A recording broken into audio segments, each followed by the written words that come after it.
ధాన్యం విక్రయించిన రైతుల ఖాతాలో సకాలంలో బిల్లులు జమ అయ్యేందుకు ట్యూబ్ ఎంట్రీలను వెంటనే చేయించాలని కలెక్టర్ టి వెంకటకృష్ణారెడ్డి అధికారులను ఆదేశించారు.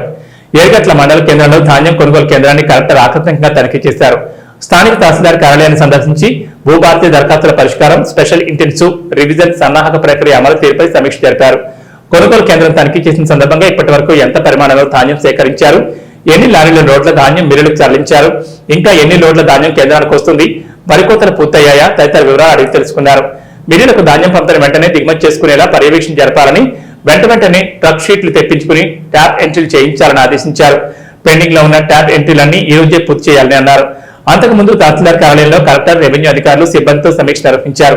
ఎన్నికల సంఘం ఆదేశాల మేరకు చేపట్టిన స్పెషల్ ఇంటెన్సివ్ రివిజన్ సన్నాహక కార్యక్రమాన్ని పకడ్బందీగా నిర్వహించాలని సూచించారు. ఎస్ఐఆర్ అమలు కోసం 2002-2025 వాటర్ జాబితాలను మ్యాపింగ్ చేసి రూపొందించిన వివరాలను పరిశీలించి పలు సూచనలు చేశారు. మ్యాపింగ్ లో తప్పిదాలు లేకుండా మరోమారు పోలింగ్ కేంద్రం వారీగా క్షుణ్ణంగా పరిశీలన చేయాలన్నారు.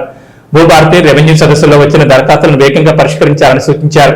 సాదా బైనామా అర్జీలను తిరస్కరిస్తే అందుకు గల కారణాలను స్పష్టంగా పేర్కొన్నారన్నారు. కలెక్టర్ వెంట తహసీల్దార్ మల్లయ్య, స్థానిక అధికారులు ఉన్నారు.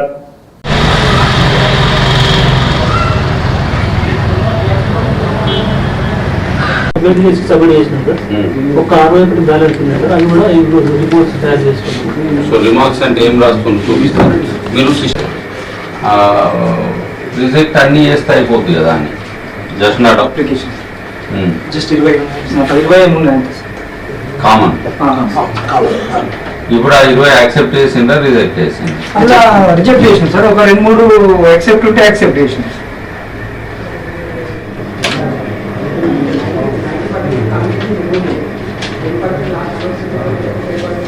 పర్సెంటేజ్ అయింది 50%. ఓకే. ఇప్పుడు వచ్చిన దాంట్లోపల మాయిచర్ వచ్చి ఎన్ని ఉన్నాయి సార్? మ్యాచర్ వచ్చినాయి ఒక 10 మెంబర్స్. మరి లారీ కాదా? లారీ లోడ్ అవుతుంది సార్. ఎక్కడ ఎన్ని లారీలు అయితే 10 మెంబర్స్? 10 మెంబర్స్ అంటే 2 lakhs. మరి ఒకటే ఇంకా కొన్ని కాంటలు కావాలి సార్. మాయిచర్ వచ్చి కాంట లోడ్ అయింది సార్. 3 ట్రక్ షీట్లు తీసుకొచ్చాం, ఎంట్రీ చేసినాం. మిగతా రెండు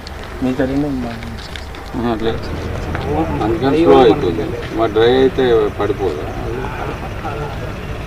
15-20% ఆఫ్ ద ప్యాడీ పడుకొని కాదు, అంటే బ్రెయిన్ పడుతుంది. బ్రెయిన్ మొత్తం చెట్టే పడుతుంది. ఆ చెట్టుని అయితే కొందరు మాన్యువల్ లేబర్ తోటి అయిపోయి వెళ్ళిపోయారు. ఈసారి లాస్ట్ అక్టోబర్లో పడడం వల్ల నవంబర్ వరకు హార్వెస్టింగ్ ప్రోగ్రామ్. సో అక్కడ కూడా సైమల్టేనియస్ వచ్చేసరికి చాలా మిషన్లు